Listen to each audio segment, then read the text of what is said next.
Hello and welcome to the D and A of Home Interiors, the podcast which is all about empowering you to make confident interior and furnishing decisions for your home. I'm Audrey, founder of Audrey Whelan Interior Design. And I'm Deirdre, founder of youfurnish.com, such 100 plus furniture retailers on one website.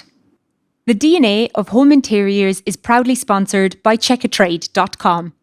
If you need help with your next home improvement project, you can search from over 39,000 recommended, vetted and monitored trades on checkatrade.com. Today, Audrey and I are going to discuss all about kids' bedrooms, how you transition from baby to children to young adult. What are all of the considerations and things that you need to think about? So, Audrey, you're going to have a little bit of a different perspective than I, because you've actually designed many kids' bedrooms, and indeed you have kids' bedrooms in your own home. So hopefully we'll have a bit of a contrasting view around some of our discussion points.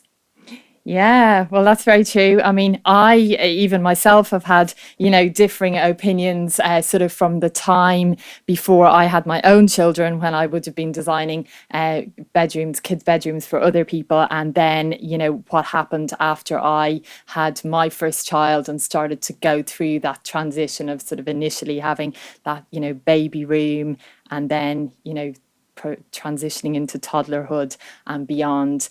And then now that I've also got a second child, we've now ventured into the sharing the bedroom concept. So that's been a whole other stage in bedroom design as well. So yeah, definitely lots of opinions and lots to chat about. So I suppose starting at the beginning, you're designing your first baby room. I feel like there's a choice then. You're like, right, is it pink or is it blue?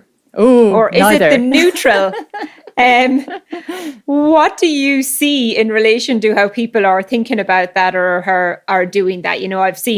I recently saw an influencer on Instagram, and she's having her first daughter, and she's designed the most princess baby room that you will ever have seen, very girly focused. But is that the norm, or is it the exception that you see? Yeah, well, it's funny how this pink and blue thing is still kind of there and still a concept, I suppose. And, I would think of it, I would be bringing it right back to kind of colour theory and thinking, so if you have a baby boy, they're going to have this cold blue room. But if you have a baby girl, they're going to have this nice, warm pink kind of haven. Like, that doesn't really make sense when you think about it in pure colour terms. Also, obviously, there are people who don't find out the sex of their child before the baby's born. So therefore, they can't decorate sort of in pink or blue in anticipation of, knowing which one it is. Now, I fell into that category, so I got to put myself to the test. So we didn't know if we're having a boy or a girl first time round. So we went for, I think, traditionally there was this idea that if it wasn't pink or blue or you didn't know, yellow was the one, sort of like a buttercup yellow. So I'm really not a big fan of sort of pastel yellow rooms. So that definitely wasn't for me either. So I actually went down the more kind of neutral route in terms of paint colour, but a fairly deepish neutral. So a kind of a sandy colour, very warm. Doesn't sound at all babyish, I know. But then used soft furnishings then to bring in colour. So I had some curtains which were white, but with polka dots on them with like primary colours and black. So they were really, really vibrant. And then had all the furniture was white, which stood out really well against the kind of sandy coloured wall. And then grey painted floorboards, but with a nice colourful rug on top with the big picture of an owl on it. So that was the approach, and that worked really well. And for us, that was a tiny room. You could barely even fit a single bed into that room. So we had a cot in the room and a wardrobe.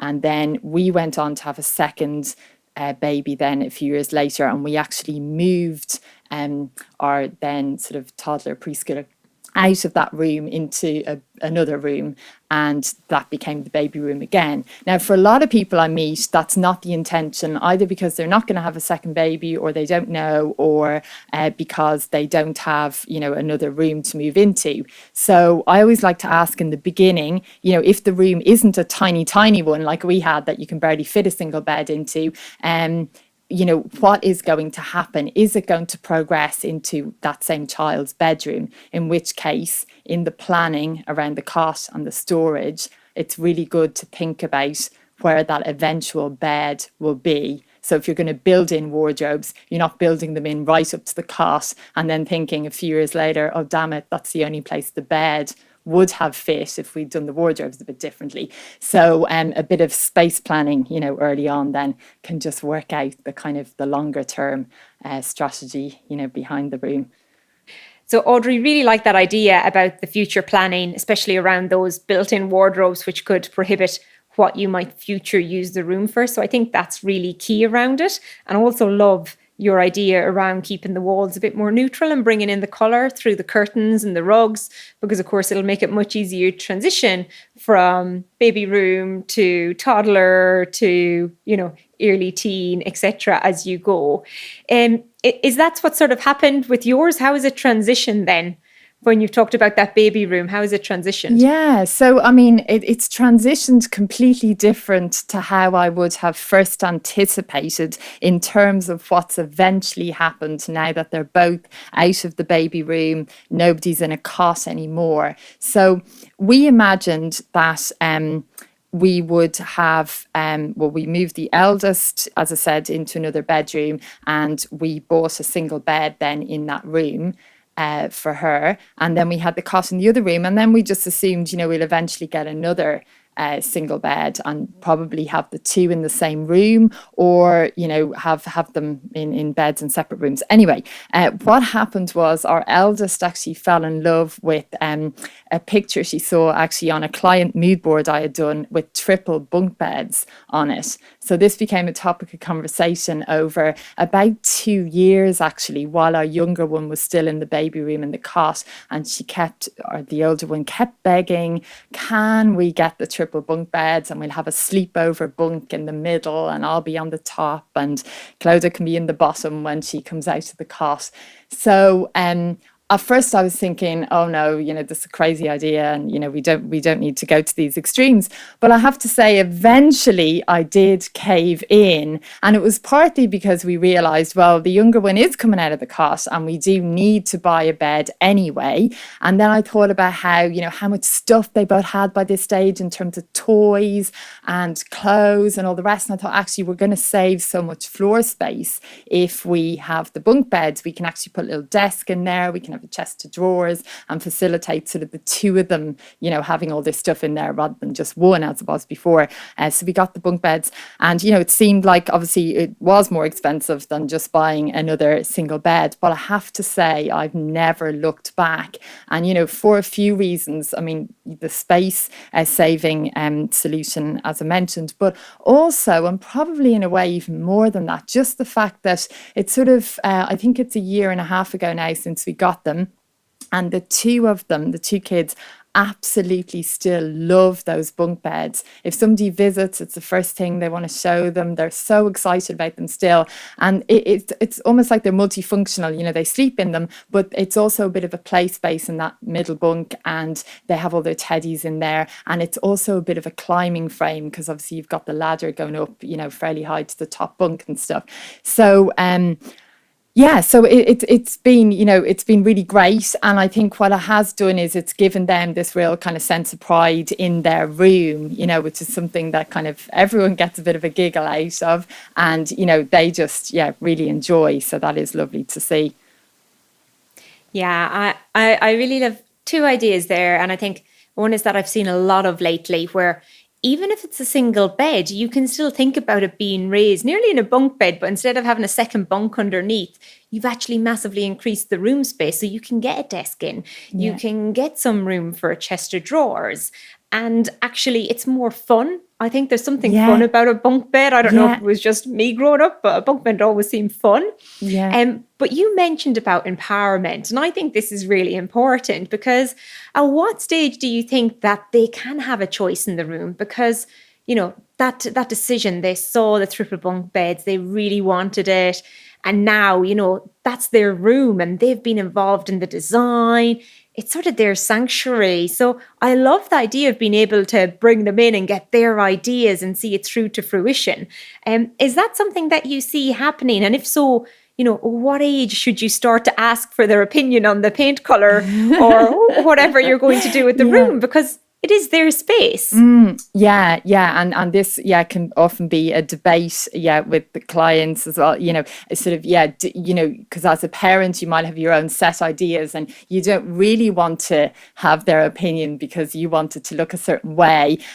My advice would be, if you are going to get their input, I think it's a brilliant concept to get their input, but I don't show them the whole paint chart. I only so I sort of curate the options, if you like, and then show that. Now, I must admit, with the triple bunk beds, that was not what happened, because I never thought that this would be picked up as a concept for something in our home. So I was just showing my daughter because I thought she might find it fun to see what some other kids were getting. So I did learn a bit of a lesson there that, you know, I think, that they can latch on to all kinds of ideas that, you know, you might be happy with. So I think choice is good, but yes, preview that choice yourself. And then even a small amount of choice for them, I think, is really empowering, and at least you know then that you're kind of meeting halfway. You're happy with all the options, but then they feel like they've had, you know, their say in it. And, you know, as regards what age, I mean, my eldest would have been probably around 4, a bit under 4, I think, when she kind of latched onto the bunk beds idea. But I would say, really, I mean, when they can kind of talk and walk and, you know, they're proper little humans with their own opinions, and, you know, and again, the younger they are, I'd say, the more important it is to just, you know, refine that choice down or show them examples, maybe a picture. I mean, I said about us going neutral on the walls. I mean, if I was doing it again now, which I'm certainly not, I would be probably tempted to go for some kind of like a, not quite a feature wall, but, you know, there's some great things I've seen on Instagram recently, maybe like scallops along the wall where you've got one color down below and another one above, or maybe like sort of triangular shapes, almost like mountain peaks, and maybe they're in one, even if it is still neutral, maybe they're in a deeper gray and a paler gray or a white above. So that kind of thing. So that's an example of something you could show your small child, like the sort of mountain peaks idea, the scallops idea, a couple of different colorways, and, you know, say, you know, what do you like? We're trying to decide between this and that. And I think that's so exciting to be involved in that decision. It doesn't have to be those, you know, 100 options. What do you want? So you really can, you know, pare it down in that way. And then I think the great thing is, that they do feel very invested in that space then, you know, having been kind of through that process of making the decisions. Quick shout out for our sponsor, checkatrade.com. Search recommended tradespeople online with checkatrade.com. So we've talked about the wall colours and we've talked about the bedding and how you can create some smart solutions. The functionality of the rest of the furniture, I feel like that's important, Audrey, as well, because we said we want to empower them, let them feel involved. But of course, if you're telling them to clean the room, they need to be able to reach and have access to the drawers and the different parts. So with furniture, should we be thinking about certain solutions? Maybe it's within a certain height so that they can reach it, etc. We don't want them pulling a drawer down on themselves. How do you think about that? Yeah, so I think about like really low level surfaces. So, I mean, for anybody, you know, in the planning with the kids' room, I think it's so fascinating to read about the Montessori approach So the Montessori approach of education and, the thinking behind that is very much that, things are very child-centered. So when it comes to furniture, things are at low levels so that children can, say, stand at low surfaces and they can do things. So say it was, a tea set, for example, they can stand at a low surface like we might stand at a worktop, and they can use these things. Obviously, they may choose to be on the floor, but, they've also got these other levels, that they can operate at. And then any surfaces like that offer the opportunity to have storage underneath. So that could be low cupboards that they can open, or it could be drawers.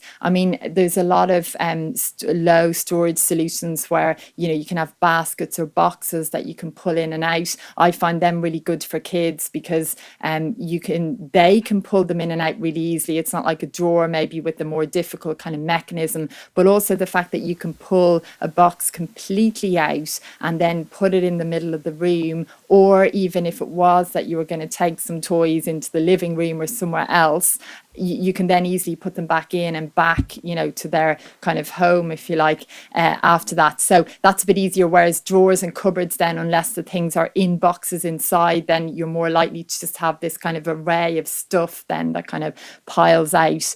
So I think that's good. I mean, in terms of clothes, then, great if they have got some things at low level that they can look at themselves. And, I mean, the idea of them being able to dress themselves is great. Although when they start wanting to choose their own clothes, that can bring its own battles. But I think certainly in terms of tops, leggings, underwear, things like that, it's great when they can sort of pull them in and out themselves. And, of course, it might be that you do have a hanging rail kind of out of their reach where you keep kind of, whether it's the winter coats during the summer, or, if more outfits that you just don't want them kind of rolling around in the muddy parking, if you have any of those to keep for the odd special occasion that might crop up. But I think the day-to-day stuff, it is great if at least some of that is accessible to them. Yeah, that makes complete sense. Now, you've talked about polka dot curtains. Oh yeah. I think the importance of window coverings shouldn't be underestimated, especially because little people like to get up at the crack of dawn.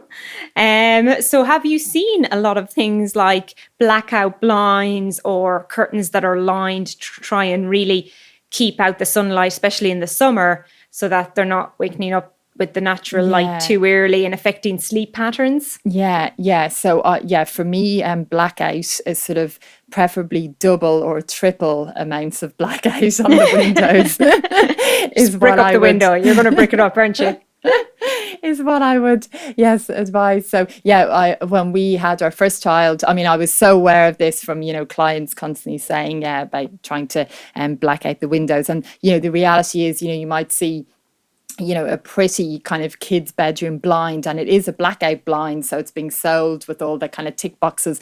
But the reality actually is that when that's on your window, around the edges, you are still going to get some light creeping in. So depending on the orientation of your house, then, in the morning, if you're getting the sun in first thing, particularly, even though that light leakage around the edge, it's surprising how bright that can make the room.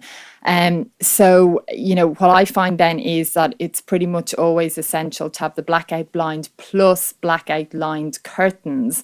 And then, especially if the curtains go beyond, I mean, they always should go a bit beyond the window recess anyway, but you could even go a little bit more beyond than you usually would.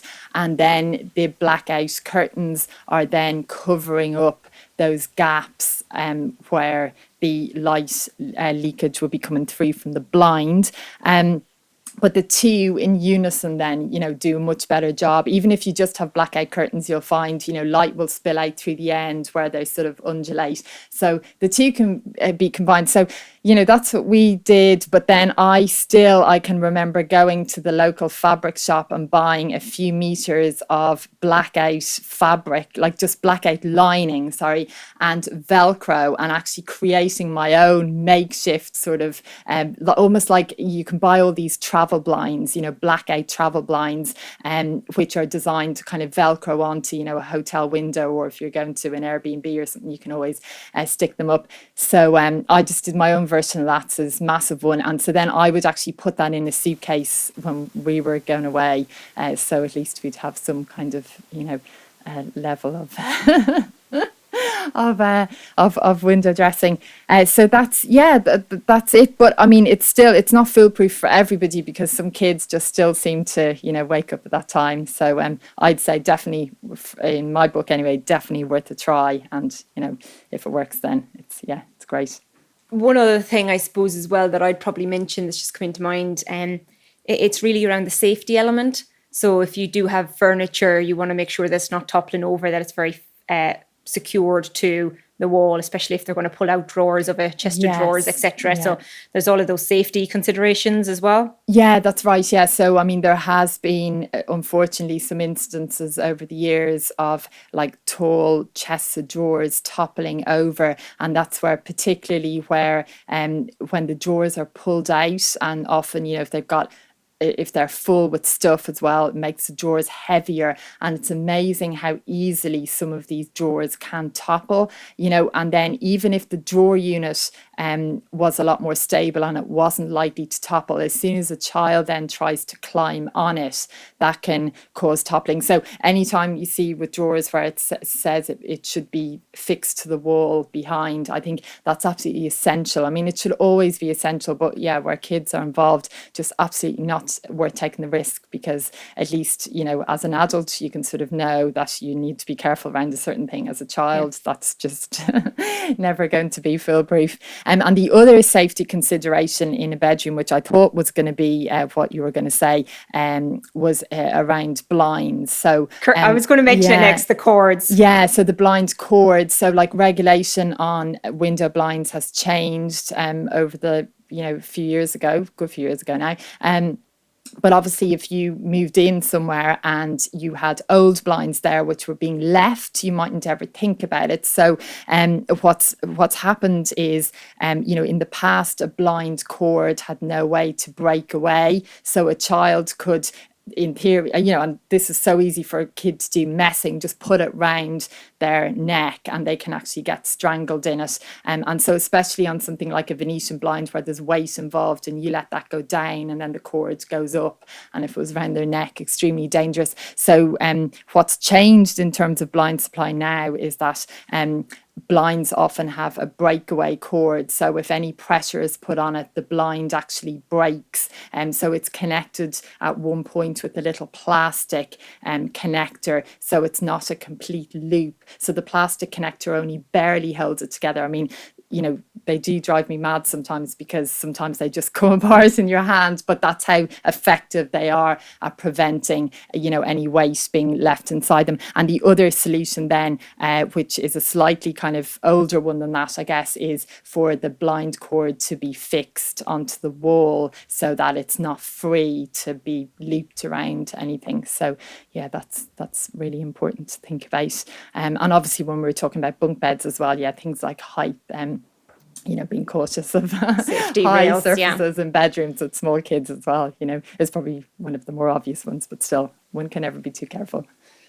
Yeah, it's interesting when you're talking about the chest of drawers, because growing up, my dad had a filing cabinet, tall, thin one, sort of metal, whatever it was, and there's 4 drawers, but you could never pull out a second drawer until one drawer was fully pushed in. Because again, if you think of all the files, it would have toppled it over. So they have this solution for filing cabinets for adults. Yes. So maybe, I don't know, have you ever seen a chest of drawers with, you can only open one drawer at a time? No, I haven't. No. But okay. Maybe just for the adults then we're equally as... I can imagine the kids, pulling the whole thing kind of into the room, trying to open it. But it is a sensible idea though. And there's other things that you can have fun with, I think, in kids' bedrooms as well. So, you could have a bit of a blackboard wall as well, where they can draw on it, washable surfaces, things that mean that it can be used and you're not always running, oh, don't do that, oh, that'll dirty that. Yeah, exactly. Blackboards. I mean, you can have...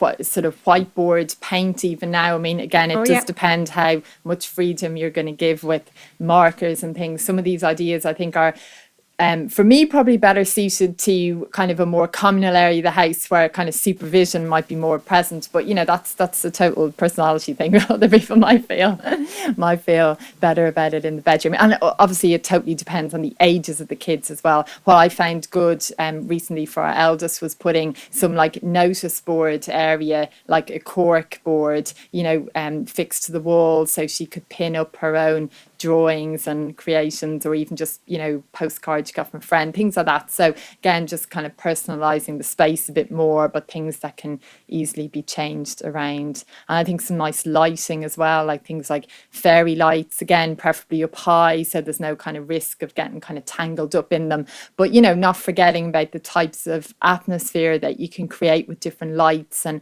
how to really make it a really pleasant, cozy, inviting space at night. Because especially when the kids are small, it is quite common that they just resist and resent going to bed. So, you're trying to do everything you can to kind of make that a pleasant invitation.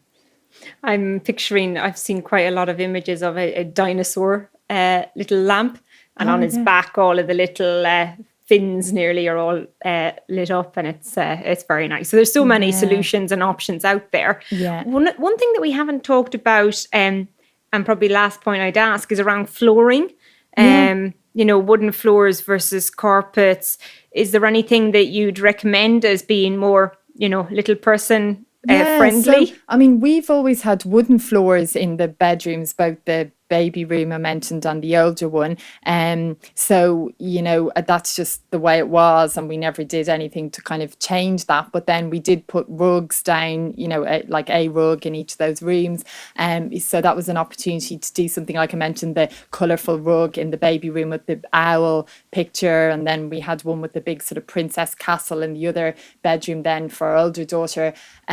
So I quite like that idea. I know, for some people, the idea of kind of carpeted bedrooms might be almost, a must. I think the advantage of carpet is it does tend to be kind of, cozy and probably maybe a little bit less kind of echoey. I think when you don't have carpets, it's important to consider, things like curtains, which obviously you'd have anyway if you're going down the blackout route, but, having those other textiles in the space that kind of compensate for the increased kind of hard surfaces that you've got. Very good. Well, plenty of choice there. I've definitely learned lots, Audrey. And I suppose the key takeaway that I'd have is, try and get them to be a bit involved. It'll help them to respect the space a little bit more, but feel like it's theirs, and really creating that sanctuary. Yeah, absolutely. If you enjoyed our podcast, we would be delighted if you could rate, review, and subscribe on your favourite podcast provider. This will help others who are seeking home and furnishing advice and inspiration discover the DNA of home interiors. You can find us on Instagram, Facebook, YouTube, and Twitter at the DNA of Home Interiors. If you are looking for inspiration and help in designing your home interiors, take a look at Audrey Whelan's masterclasses on audreywhelan.com/events. And don't forget to check out youfurnish.com, a search and comparison website which helps connect people with amazing furniture from over 100 retailers. We designed it to solve the problem we and thousands like us faced furnishing our homes. And now we are really excited that everyone can search, discover, compare and shop for their home all in one place. Thank you to our sponsor checkatrade.com for their support in bringing this episode to you. And most importantly, thank you all for listening today. We hope you can join us next time.